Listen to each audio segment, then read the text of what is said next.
Hi guys, welcome back to Parcham classes. This is Piyush your English mentor.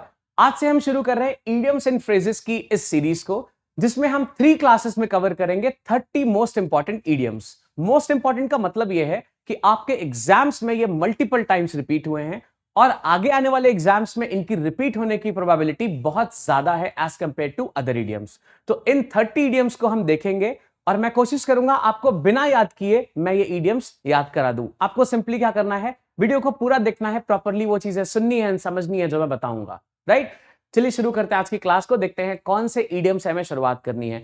एक भी idiom आप miss नहीं कर सकते, जस्ट बिकॉज ये exam oriented most important idioms की लिस्ट में आते हैं।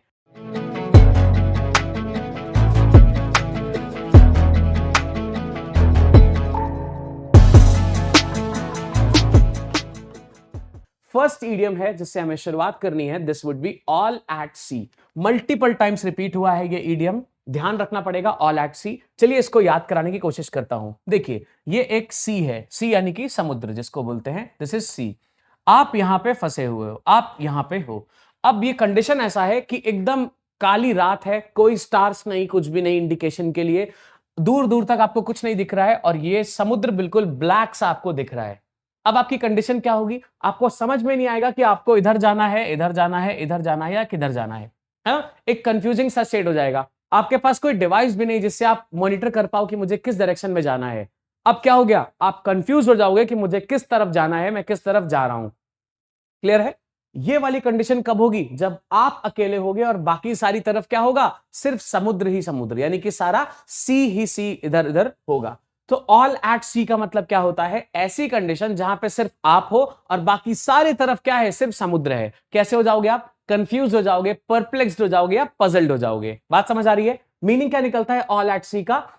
ऑप्शंस देखेंगे तो फर्स्ट कह रहा है हैप्पी। देखो खुश तो हो नहीं सकता अगर कोई आदमी कंफ्यूज्ड है। सैड यहां पे डायरेक्ट मीनिंग निकालने लगेगा, लेकिन हमको रीजन पे नहीं जाना है, हमें जाना है इसके मीनिंग पे। तो ऑल एट सी का मतलब उदास भी नहीं होता है। थर्ड ऑप्शन देखेंगे तो पजल्ड है, यानी कि कंफ्यूज जिसको बोलते हैं, यही होगा हमारा राइट चॉइस। फोर्थ ऑप्शन में कह रहा है ट्रियम्फेंट, यानी कि जो जीत जाता है, जो विनर हो जाता है। इसकी बात यहां पे नहीं हो रही, जस्ट बिकॉज लड़ाई झगड़े की बात नहीं है। पजल्ड, इसके अलावा आपके एग्जाम में आ सकता है परप्लेक्स्ड, PERPLEXED। परप्लेक्स भी कई बार ऑप्शंस में दिया गया है। आपको कंफ्यूज्ड भी मिल सकता है यहां पे एज एन ऑप्शन। तो ध्यान रहे, चाहे कंफ्यूज्ड हो, परप्लेक्स हो या पजल्ड हो, सबके मीनिंग सेम है। अगर ऑल एट सी आता है तो आप हमेशा कंफ्यूज होने वाले ऑप्शन को चूज करोगे। बात समझ आ रही है? चलिए नेक्स्ट पे आते हैं। पहले देखते हैं, इसका आंसर है ऑप्शन नंबर 3। आप समझ गए, पजल्ड हो जाएगा इसका करेक्ट ऑप्शन, या फिर इसकी जगह पे परप्लेक्स या कंफ्यूज होता तब भी हमने यही आंसर टिक किया होता। राइट, चलो नेक्स्ट पे आते हैं। सेकंड है अ वाइल्ड गूज चेज। यहां पे गूज किस लिए बोला गया है, गूज नाम की एक बर्ड होती है, गूज नाम की एक बर्ड होती है। वो शायद उड़ नहीं पाती है बहुत अच्छे से, जैसे थोड़ा बहुत उड़ पाती है, लेकिन ये भागती बहुत तेज है। मतलब इसका स्पीड इतना होता है कि ह्यूमन जनरली इसको चेज नहीं कर सकते गूज को। लेकिन अगर ये वाइल्ड है अब तो और ज्यादा तेज भागेगी। कॉमन सेंस है, वाइल्ड एनिमल्स या वाइल्ड जो बर्ड्स होती हैं वो और ज्यादा बहुत ज्यादा एंथुसियास्टिक होती हैं, या यूं कह लो कि बहुत ज्यादा उनके अंदर बहुत ज्यादा फुर्ती होती है ना। तो वाइल्ड गूज अगर है, उसको कोई चेज करना चाहे, चेज का मतलब होता है पीछा करना चाहे। अगर कोई वाइल्ड गूज है, वाइल्ड गूज वाली जो बर्ड है, उसको कोई चेज करना चाहे तो क्या वो पकड़ सकता है उसको? ये बिल्कुल यूजलेस हो जाएगा। तो वाइल्ड गूज चेज यानी कि वाइल्ड गूज का पीछा करना जो होता है, ये कैसा टास्क है? ऐसा टास्क जिसमें आप एफर्ट्स तो कर रहे हो लेकिन उसका रिजल्टेंट क्या होगा? जीरो रिजल्टेंट या जीरो आउटपुट निकलेगा। समझ गए बात? तो वाइल्ड गूज चेज किसी ऐसे काम को कहते हैं जिसमें आप एफर्ट तो करो लेकिन उसका रिजल्ट कैसा निकले? जीरो निकले रिजल्ट। राइट, चलिए ऑप्शंस देखते हैं। फ्रूटफुल हंटिंग, फ्रूटफुल तो नहीं होता है ये, फ्रूट तो हमें जीरो मिलता है इसमें। सेकंड कह रहा है फ्यूटाइल सर्च, फ्यूटाइल का मतलब होता है व्यर्थ चली जाए जो सर्च। थर्ड ऑप्शन कह रहा है आइडियल सीकिंग, आइडियल तो नहीं है वो चीज। फोर्थ कह रहा है जेन्युइन एफर्ट, एफर्ट तो जेन्युइन है लेकिन जो इसका मीनिंग है वो क्या है, जो हम खोज रहे होते हैं उसमें हमें जीरो आउटपुट मिलता है। मतलब फालतू के एफर्ट्स जो आप लगाते हो वो फालतू के चले जाते हैं। तो फोर्थ भी यहां से बाहर हो जाएगा। सेकंड क्या कह रहा है? फ्यूटाइल, फ्यूटाइल का मतलब होता है बेटा व्यर्थ, मतलब जो आप कोई भी काम कर रहे हो वो उसका रिजल्टेंट 0 निकले। तो यहां पे हमने यही सीखा था, if it is a wild goose chase, उसका रिजल्टेंट या आउटपुट क्या है, 0 है। तो ये फ्यूटाइल सर्च हो जाएगा इसका करेक्ट चॉइस। समझ आ रहा है? ध्यान रखिएगा, wild goose chase multiple times repeated idioms में से एक है। Answer would be option number 2, that is futile search, इसको बोलते हैं व्यर्थ की सर्च। ठीक है, चलो थर्ड देखते हैं, अ व्हाइट एलिफेंट। व्हाइट एलिफेंट क्या है? अच्छा, एलिफेंट बोल देते तब भी वो काफी महंगा आता है। Why only white elephant? क्योंकि जो नॉर्मल एलिफेंट होते हैं वो इतने महंगे नहीं आते हैं जितने व्हाइट एलिफेंट आते हैं, है ना। थाईलैंड में मोस्टली ये ज्यादा पाए जाते हैं। व्हाइट एलिफेंट क्या होते हैं, बहुत कॉस्टली आते हैं। लेकिन क्या व्हाइट एलिफेंट खरीद के आपका कोई पर्पस सॉल्व होगा? आप कुछ कर पाओगे उससे? कोई इनकम होगी? नहीं होगी। तो अगर किसी ने व्हाइट एलिफेंट खरीदा है, एक तो एलिफेंट वैसे ही इतना महंगा, ऊपर से व्हाइट वाले बहुत रेयर होते हैं, तो व्हाइट एलिफेंट और ज्यादा महंगा आता है। तो इसका आउटपुट क्या निकलता है? अगर किसी ने व्हाइट एलिफेंट खरीदा है, अगर कोई कहता है कि आपने व्हाइट एलिफेंट खरीदा है, इसका मतलब क्या है? आपने बहुत महंगी चीज खरीद ली है जो बेकार है, जिसका कोई आउटपुट नहीं निकल पा रहा है, जिससे कोई फायदा नहीं आ पा रहा है। समझ रहे हो बात? चलो देखो, फर्स्ट है अ रेयर आर्टिकल, बेकार है। Second, useful mode of transport, नहीं, ट्रांसपोर्टेशन के लिए यूज नहीं कर रहे हैं। थर्ड कह रहा है कॉस्टली और ट्रबलसम पोजीशन, बहुत महंगा है या जिससे परेशानियों में आप घिर जाओगे। मतलब जबरदस्ती का इतना पैसा लगा दिया, 30-40 लाख का एलिफेंट खरीद लिया, अब ट्रबलसम ही है ना, मतलब फालतू में पैसा लगा दिया, कुछ आ नहीं रहा है। तो कॉस्टली और ट्रबलसम पोजीशन जो होता है वो किसको बोलते हैं? किसी व्हाइट एलिफेंट को इंडिकेट करता है, राइट। तो थर्ड हो जाएगा इसका करेक्ट चॉइस। फोर्थ है अ प्राउड पोजीशन, यहां पे कोई प्राउड नहीं है, यहां पे बेवकूफी जैसा कुछ होने लगेगा। तो कॉस्टली और ट्रबलसम पोजीशन किस चीज को बोलते हैं? अ व्हाइट एलिफेंट को। जैसे मान लीजिए कोई आदमी है, उसकी सैलरी है 40,000, अब उसने क्या किया, एक मर्सिडीज खरीद ली, कैसे भी पैसे जुटा के उसने एक मर्सिडीज खरीद ली। लेकिन मर्सिडीज को वो मेंटेन ही नहीं कर पा रहा, वो उसका फ्यूल डला रहा है, सर्विस करने की बारी आ रही तो सर्विस नहीं करा पा रहा। तो मर्सिडीज को क्या बोला जाएगा? व्हाइट एलिफेंट बोला जाएगा। मतलब जबरदस्ती का पैसा स्पेंड कर दिया है और अब क्या हो गया, प्रॉब्लमैटिक सिचुएशन में पहुंच गए। समझ रहे हो आप? तो मर्सिडीज यहां पे क्या कहलाएगी? A white elephant for the person जो 40,000 कमा रहा है। समझ गए? चलो आगे बढ़ते हैं। इसका आंसर होगा ऑप्शन नंबर 3। चलिए नंबर 4 पे आते हैं, एन ओपन बुक। अब जरा सा इसको कॉमन सेंस से समझते हैं। एक बुक रखी है, ये जो क्लोज है, ये एक बुक है, राइट। दूसरी बुक है यहां पे जो ओपन है, ये है बुक। ये एक बुक है जो ओपन है, ये है बुक। यहां पे पेजेस हैं, सॉरी ऐसे पेजेस होंगे, ये ओपन बुक है। जो क्लोज बुक होगी उसके अंदर सारी चीजें सीक्रेट की तरह होंगी, लेकिन जो ओपन बुक होगी उसके अंदर सब कुछ ओपन है, कोई भी आए उसको पढ़ ले। सिंपल है। सो अगर कोई चीज ओपन बुक है मतलब उसके अंदर कोई भी सीक्रेट छुपे हुए नहीं है, लेकिन अगर कोई चीज क्लोज बुक है मतलब उसके सारे रहस्य या सीक्रेट्स क्या हैं? दबे हुए हैं। समझ रहे हो? ध्यान रखना, open book multiple times repeat हुआ है। This can also be a close book, इसका मतलब क्या होगा? सीक्रेट्स को दबाए रखना। ओपन बुक में क्या होगा? सीक्रेट्स को रिवील कर देने वाली कोई किताब। देखो ऑप्शंस में, एन अनकॉम्प्लिकेटेड वन, कोई अनकॉम्प्लिकेटेड हो मतलब जो मुश्किल ना हो, यहां पे मतलब नहीं बन पा रहा है। Second, one that held no secrets, ऐसा कुछ जिसमें कोई सीक्रेट नहीं है, मतलब सब कुछ सबके सामने है। काफी हद तक सिमिलर है उसी से जो हमने पढ़ा था। चलो देखते हैं option number 3, an example to all, ये तो गलत हो गया। फोर्थ, एन इंटरेस्टिंग बायोग्राफी, यहां पे बायोग्राफी की बात नहीं हो रही, मतलब बेटा ऑप्शन नंबर 2 है इसका correct choice. One that held no secrets, ऐसी किताब या ऐसा कुछ जिसमें कोई सीक्रेट ना हो, सब कुछ ओपन हो। ठीक है, चलो आंसर देखते हैं। ऑप्शन नंबर 2 है इसका करेक्ट चॉइस, राइट। चलिए आते हैं नेक्स्ट वाले पे। नेक्स्ट मीडियम है अ डार्क हॉर्स। चलिए ओरिजिन सीखते हैं। इसके पहले एग्जाम में अ डार्क हॉर्स या फिर कभी कभी इसको अ ब्लैक हॉर्स नाम से भी दिया जाता है। इसको कभी कभी किस नाम से देते हैं? अ ब्लैक हॉर्स। कंफ्यूज होने की जरूरत नहीं, दोनों सेम है, अ ब्लैक हॉर्स या फिर अ डार्क हॉर्स, सेम मीडियम है। कैसे निकलेगा इसका मीनिंग, जरा ध्यान से समझिए। जब हॉर्स राइडिंग बहुत कॉमन हुआ करती थी, हॉर्स राइडिंग मतलब घुड़सवारी जब बहुत कॉमन हुआ करती थी, तो लोग क्या करते थे? उस पर सट्टा लगाते थे, उस पर पैसा लगाते थे। तो लोगों ने देखा कि यार एक हॉर्स पे पैसा लग रहा है, वही वाला हॉर्स जीत जा रहा है, क्योंकि सारे हॉर्स देखने में अलग अलग थे। उन्होंने क्या किया? सारे हॉर्सेस को ब्लैक कर दिया।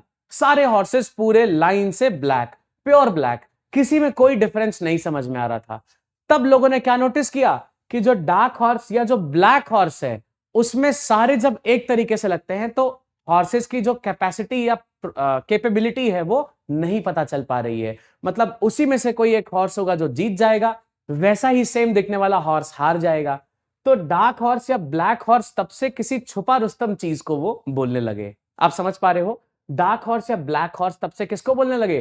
छुपा रुस्तम को, मतलब जब भी आप किसी को देख के उसकी कैपेबिलिटीज ना पता लगा पाओ, उसको क्या कहते हैं? डार्क हॉर्स या ब्लैक हॉर्स कहते हैं। समझ गया? चलो, तो डार्क हॉर्स या ब्लैक हॉर्स का क्या मतलब है? ऐसा कोई जिसकी कैपेबिलिटीज आप नहीं गेस कर पा रहे हो, आपको नहीं पता कि वो कितना काबिल है, उसको बोलते हैं डार्क हॉर्स या ब्लैक हॉर्स। ऑप्शन नंबर 1 है एन अनफोर्सीन कॉम्पिटिटर, ऐसा कोई कॉम्पिटिटर जिसकी एबिलिटीज आप नहीं गेस कर पा रहे हो और वो आगे चल के जीत जा रहा है। तो सही ऑप्शन है ये, ऑप्शन नंबर 1 हमारा एकदम रिलेवेंट है। सेकंड देखिए, अ ब्लैक कलर हॉर्स, नहीं यहां पे तो डायरेक्ट हो जाएगा। थर्ड है अ नाइटमेयर, नहीं ऐसा कोई सपना नहीं आ रहा। एन अननोन पर्सन, यहां पे ये भी बात नहीं हो रही है। कौन सा वाला लेंगे? ऑप्शन नंबर 1, मतलब ऐसा कोई कॉम्पिटिटर जिसकी एबिलिटीज आपको नहीं पता है, आपने सोचा कि ये तो बिल्कुल बेकार सा है, यूं ही है, लेकिन वही जाके क्या हुआ? विनर बन गया। ठीक है, चलो ऑप्शन नंबर फर्स्ट हो जाएगा इसका करेक्ट चॉइस। नेक्स्ट पे आते हैं नंबर 6 पे, यहां पे है हॉब्सन्स चॉइस। अभी हमने जो सीखा है जस्ट इसके पहले, अ डार्क हॉर्स या ब्लैक हॉर्स, उसमें क्या किया था? ब्लैक हॉर्सेस को इन्होंने सारे ब्लैक हॉर्सेस लगा दिए थे रेस में। फिर क्या हुआ? लोगों ने देखा कि यार अब तो लोगों ने पैसा लगाना ही बंद कर दिया, अब कोई पैसे नहीं लगा रहा क्योंकि उनको पता नहीं चल पा रहा है कि कौन सा हॉर्स जीत रहा है। तो फिर अनाउंस होता है कि एक काम करो, आप अपने अपने हॉर्सेस लाओ और रेस में पार्टिसिपेट कराओ, जिसका हॉर्स जीतेगा उसको उतने पैसे मिलेंगे। ये वाली बात एक आदमी सुन रहा था जिसका नाम था हॉब्सन। कौन सुन रहा था? हॉब्सन सुन रहा था इस बात को। हॉब्सन ने क्या किया? शहर के सारे हॉर्सेस खरीद लिए। अब अगर किसी को भी हॉर्स चाहिए, अब अगर किसी को भी हॉर्स खरीदना है तो वो किसके पास आएगा बेटा? हॉब्सन के पास आएगा। हॉब्सन ने क्या किया? एक स्टेबल बनाया, स्टेबल मतलब ऐसी जगह होती है जहां पे हॉर्सेस रहते हैं। एक स्टेबल बनाया, उसमें हॉर्सेस रख के उनको नंबर दे दिया 1 2 3 4 5 6 7 8 9 10 11 12। अब अगर कोई हॉर्स खरीदने आया तो हॉब्सन क्या करता था? उससे खूब मोटी रकम लेता था और बोलता था कि जो सबसे पहला सीक्वेंस है वही वाला हॉर्स मिलेगा। तो जो पहले आया उसको नंबर 1 दे दिया, फिर जो आया उसको 2, जो फिर आया उसको 3, देन 4, ऐसे करके वो आगे आगे करके हॉर्सेस देता गया। तो लोग बोलते थे मुझे दूसरा हॉर्स देखना है, वो कहता था नहीं देख सकते, जो लाइन में आएगा वही वाला हॉर्स लेना पड़ेगा। तो उस टाइम पे लोगों ने देखा कि हॉब्सन्स की जब चॉइस होती है, यानी कि हमारी अपनी कोई पर्सनल चॉइस नहीं होती है, राइट? तब से हॉब्सन्स चॉइस को क्या बोलने लगे? जब आपकी खुद की कोई चॉइस ना हो। ठीक है, चलो देखते हैं ऑप्शंस में। एक्सीलेंट चॉइस गलत हो गया। सेकंड है no real choice at all. Exactly, real में तो कोई चॉइस है ही नहीं ना, अगर ऑप्शंस की चॉइस है मतलब आपके पास कोई चॉइस है ही नहीं। तो क्या लेंगे? Option number 2 as the correct choice. 3 बोल रहा है चॉइस टू लिव और डाई, नहीं यहां पे जीने मरने की बात नहीं हो रही है। 4 कह रहा है फर्स्ट चॉइस, अब यहां पे ये बात भी नहीं है। फर्स्ट चॉइस मतलब सबको सिर्फ फर्स्ट वाला हॉर्स ही मिले, ऐसा नहीं है। क्या हो रहा है? आपके पास एक्चुअली में कोई चॉइस जब नहीं होती है उस बात को बोलते हैं हॉब्सन्स चॉइस, ध्यान रखिएगा इसको। नेक्स्ट ईडियम आता है आपके पास में, answer will be option number 2। Next idiom talks about at snail space. Snail, I guess आपके हिसाब से भी जो नोन एनिमल्स या जितने भी इंसेक्ट्स हैं उन सब में सबसे स्लो चलने वाला जो एनिमल होता है वो स्नेल होता है, अभी तक जितना हमने जाना है। स्नेल का जो पेस होता है, पेस का मतलब बेटा स्पीड भी होता है, पेस का मतलब स्पीड भी होता है, पेस मतलब स्पीड। तो स्नेल का जो पेस यानी कि स्पीड होता है वो कैसा होता है? बहुत तेज भागता है या धीरे भागता है? बहुत धीरे भागता है। तो अगर कोई चीज एट स्नेल स्पेस हो रही है, कोई चीज अगर स्नेल की स्पीड से हो रही है तो वो कैसे हो रही होगी? बहुत जल्दी जल्दी या बहुत धीरे धीरे? वो बहुत धीरे धीरे हो रही होगी, ध्यान रहेगा। तो अगर कोई चीज एट स्नेल स्पेस हो रही है मतलब वो चीज बहुत धीरे धीरे चल रही होगी, ध्यान रहेगा। चलो ऑप्शंस देखते हैं। नंबर 1 सेज वेरी स्लोली, बिल्कुल सही बात है, बहुत धीरे चलने वाला जो होता है। Second says to walk like a snail, नहीं स्नेल की तरह चलने को नहीं बोलते हैं, बहुत धीरे चलने को बोलते हैं। थर्ड देखिए to lack interest in work, नहीं this is out. Fourth in methodological या मेथोडिकल मैनर, यहां पे कोई तरीका नहीं डिस्कस हो रहा है, यहां पे सीधा क्या हो रहा है? स्नेल के जितना धीरे चलने को बोलते हैं एट स्नेल्स पेस। पेस का मतलब होता है बेटा स्पीड। ठीक है, चलो नेक्स्ट पे आते हैं। Answer would be option number 1। फिर आते हैं नंबर 8 पे, to have something up one sleeves. अब जैसे मान लीजिए मैं किसी एग्जाम में गया, आप एसएससी के एग्जाम में अगर जाओगे तो आप अपनी स्लीव्स को फोल्ड करके नहीं जा सकते, स्लीव्स को खुलवा देते हैं वो। पता है क्यों? क्योंकि उनको लगता है अगर आपने स्लीव्स फोल्ड की हैं तो हो सकता है आपने इसके अंदर में कोई चिट लगाई हो जो एग्जामिनर ना देख पाए। इसीलिए अगर आपके अंदर कुछ है, मतलब आपके स्लीव्स के अंदर कुछ है, यानी कि वो क्या मानते हैं, शायद आप अनफेयर मींस या फिर चीटिंग वगैरह कुछ ले जा सकते हो। So when you have something up one sleeves, अगर आपके स्लीव्स के अंदर कुछ है तो वो मानते हैं कि आपका कोई हिडन प्लान है, आपका कोई ऐसा हिडन स्ट्रैटेजी है जिसको आप आगे चल के यूज कर सकते हो। समझ गए? चलो ऑप्शंस देखते हैं। पहला है हैविंग अ प्रैक्टिकल प्लान। अब प्रैक्टिकल है कि इम्प्रैक्टिकल है, इसका डिस्कशन तो नहीं हुआ है, फर्स्ट तो आउट हो गया। Second, having an important project, important project की बात भी नहीं है। थर्ड कह रहा है हैविंग एन एम्बिशियस प्लान, अब ये भी बाहर हो गया। एम्बिशन तो होगा ही, लेकिन यहां पे कुछ नेगेटिव की बात हो रही है, कुछ ऐसा जो आप लोगों के साथ में शेयर नहीं करना चाहते हो, आप उसको सीक्रेट रखना चाहते हो, ऐसी बात हो रही है। फोर्थ ऑप्शन है हैविंग अ सीक्रेट प्लान। अब ये होता है correct choice. when you have something up one sleeves, when you have something up your sleeves, you have a secret plan जो आप किसी से शेयर नहीं करना चाहते। ठीक है, मैं अपनी स्लीव्स में कुछ भी मोड़ लूंगा तो आपको नहीं पता चलेगा ना, यानी कि मेरे पास कुछ सीक्रेट है। समझ गया? तो फोर्थ ऑप्शन हो जाएगा इसका करेक्ट चॉइस। चलिए नंबर 9 पे आते हैं, टू एंड इन स्मोक। अब देखो, जैसे मान लो ये सिगरेट है, ये सिगरेट है, और इस सिगरेट में यहां पे लगा दी आग। अब ये क्या हुआ, ये धुएं में कन्वर्ट होने लगी, ये सिगरेट में आग लगा दी। अब धीरे धीरे करके थोड़ी देर के बाद क्या होगा, ये स्मोक यहां तक पहुंच जाएगा, ये धुआं यहां तक पहुंच जाएगा, और ये सिगरेट क्या होगी, खत्म हो चुकी होगी। तो अगर कोई चीज स्मोक में खत्म हो रही है, इसका मतलब है उसका कोई रियल आउटपुट नहीं निकल रहा है। किसी चीज को स्मोक में खत्म करने का मतलब है रियल आउटपुट उसका जीरो हो जाना, मतलब धुएं के साथ वो उड़ के खत्म हो जाना। अब अगर आप कोशिश करो ये देखने की कि यहाँ पे जो बची हुई सिगरेट है जो जल गई वो कहां गई, तो ऐसा लगेगा ये स्मोक में ही खत्म हो गई, है ना। तो चलो इसको रिलेट करने की कोशिश करते हैं। टू एंड इन स्मोक के ऑप्शंस में first would be to have a smoking session. अब ये तो एकदम इररिलेवेंट है, फर्स्ट इज आउट। सेकंड देखो, to be on fire. To be on fire का मतलब होता है बहुत जोश में होना, बहुत एक्साइटेड होना, ये मतलब तो नहीं है। थर्ड देखिए, टू कम टू नथिंग। अब यहां पे है कि रिजल्ट कुछ ना निकलना, बिल्कुल सब कुछ हवा में खत्म हो जाना, यही बात हो रही थी। So third would be the correct option choice, right. Fourth देखो, टू बर्न स्लोली। अब स्लो बर्न हो चाहे फास्ट बर्न हो, अगर स्मोक में कन्वर्ट हो गया इसका मतलब है वो एक्चुअली में कोई चीज को प्रोड्यूस नहीं कर पा रहा है। So fourth is out.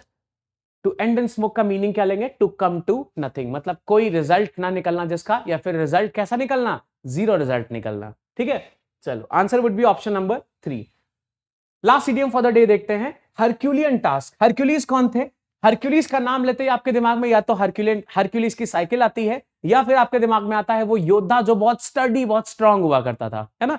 तो हरक्यूलियन टास्क या ऐसा टास्क जिसको हरक्यूलिस करते थे, वो कौन सा टास्क होगा? अगर हरक्यूलिस का बॉडी बहुत स्ट्रेंथ के लिए जाना जाता है, तो ऐसा काम जो हरक्यूलिस कर रहे हैं वो डेफिनेटली बहुत मुश्किल काम होगा, बहुत हार्ड वर्क होगा। इसीलिए हरक्यूलियन टास्क किसको बोलते हैं बेटा? फर्स्ट ऑप्शन है a work of know worth, ये तो बेकार हो गया।